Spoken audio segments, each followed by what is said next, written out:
Bonjour à tous, aujourd'hui exercice donc sur les théorèmes de Bézout-Gauss avec on va dire un joli cadre, le cadre des racines n de l'unité. Donc on est chez les complexes et on note un, c'est l'ensemble des complexes, solution de Zn égale 1. Et on va prendre m et n, deux entiers naturels non nuls. Voilà. Donc première question, on va montrer que si m divise n, alors tout élément de c'est-à-dire les racines m de l'unité, eh bien, est un élément de un, c'est-à-dire les racines n. Donc ça, c'est intéressant parce que vous voyez que ça mêle l'arithmétique et les complexes. Dans la première question, donc, on va montrer que si m divise n, alors tout élément de um est un élément de un. Donc on veut montrer une inclusion. On veut montrer que l'ensemble des racines m, donc les éléments d'ici de sont aussi des éléments de un. Donc on veut montrer que si z puissance m est égal à 1, alors z puissance n est égal à 1 quand on est dans le cas où m divise n.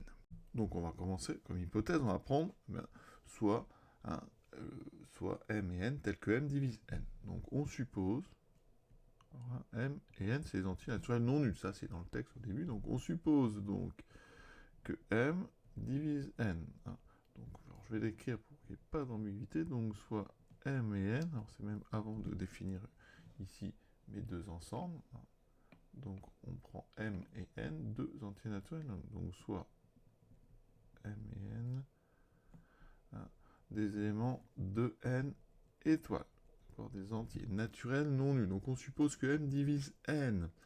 Et je vais montrer ceci. Alors tout de suite je traduis m divise n, donc il existe un nombre k appartenant à z. Alors c'est des positifs, donc on peut le prendre dans n. Et même ici, comme m et n sont non nuls, on peut le prendre dans n étoile, tel que, vous voyez, m divise n, donc c'est m qui s'écrit k fois m. Et maintenant, eh bien, il faut que je calcule. Ici, je vais prendre un élément donc de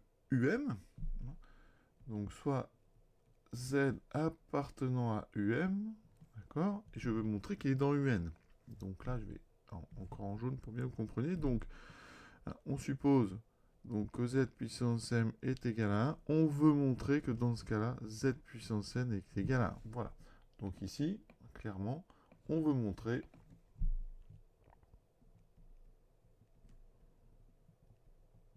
que z puissance n est égal à 1. Donc je prends z appartenant à d'accord, et moi je veux calculer z puissance n. Alors z puissance n, qu'est-ce que c'est? Eh bien z puissance n, puisque j'ai pris m divise n, ça veut dire que j'ai dit n s'écrit k fois m, donc z puissance n, c'est z à la puissance km.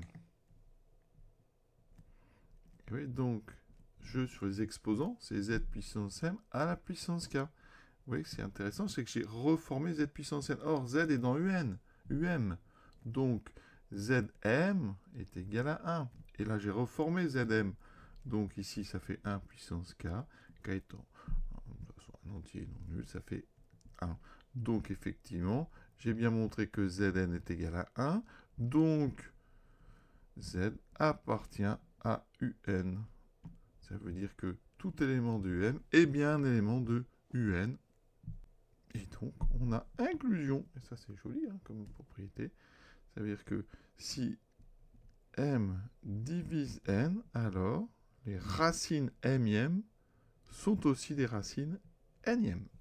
Maintenant, on va passer à la deuxième question. PGCD. On va prendre dès le PGCD de m et n. Alors, m et n, c'est les entiers naturels non nuls, on sait bien que le PGCD existe, et on va montrer que dans ce cas-là, UD, c'est-à-dire les racines d'im, c'est exactement inter un. Donc ici, important, toujours, on veut montrer que UD est égal à inter un. Cette fois-ci, il ne faut pas montrer une inclusion, il faut montrer une égalité. Et donc là, on va utiliser un raisonnement qui s'appelle le raisonnement par double inclusion. Autrement dit, on va montrer que le premier ensemble UD est inclus dans l'autre, inter un, et on va montrer que inter un est inclus dans U2. Vous avez une inclusion dans les deux sens, ce qu'on appelle une double inclusion. Et quand on a double inclusion, on a égalité entre les ensembles. Autrement dit, si j'ai A qui est inclus dans B et B qui est inclus dans A, eh bien on peut en déduire que A est égal à B. C'est une équivalence d'ailleurs. Mais le raisonnement, on l'utilise comme ceci. Voilà, donc on va partir de UD, et on va montrer que UD est inclus d'abord dans UM inter-UN. On va faire deux étapes. Maintenant, on va prendre Z dans UM inter-UN, et je vais montrer que c'est inclus dans UD. Et là, ce qu'on peut remarquer, c'est que j'ai pas encore vraiment utilisé le fait que D, c'est le PGCD. On a utilisé que c'est un diviseur commun ici, vous voyez. On va donc essayer de voir quelle est la propriété dans le cours qui parle du PGCD. Eh bien, c'est ce qu'on appelle l'identité de Bézout. L'identité de Bézout, qu'est-ce qu'elle dit? Identité de Bézout, eh bien, elle dit que si on prend M et N des entiers, eh bien, il existe une combinaison de M et N qui donne D.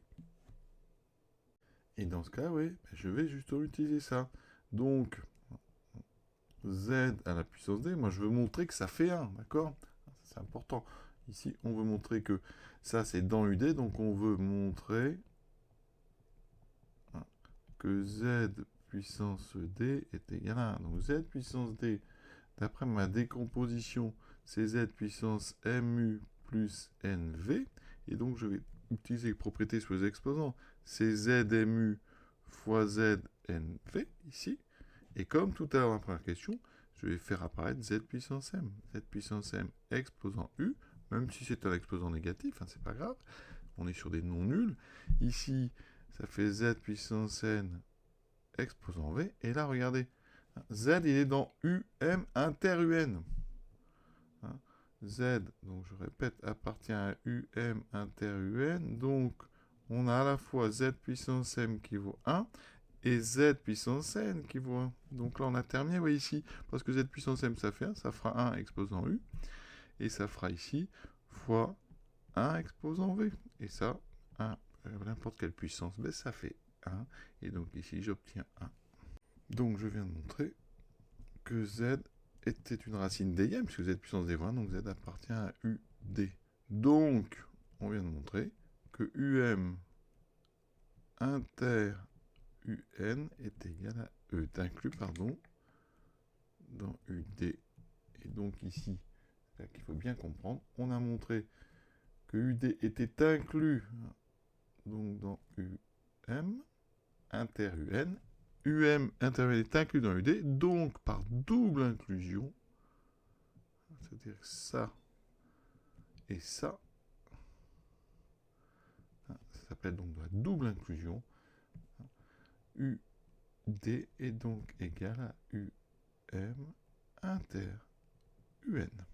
Et on a terminé cet exercice. Et d'ailleurs ici, eh bien on a relié le PGCD à l'intersection de deux ensembles, et ça peut peut-être rappeler le fait qu'il y a une autre notation pour le PGCD. Le PGCD, on peut l'écrire PGCD de M et N, mais il y a une autre notation qui est plus symbolique, c'est M, comme ceci avec ici un V à l'envers, qui peut peut-être rappeler cette intersection entre UM et UN dans les groupes donc unités, les groupes des racines énièmes. Voilà. Donc cet exercice est très joli, je trouve. Il est terminé et je vous souhaite une bonne fin de journée.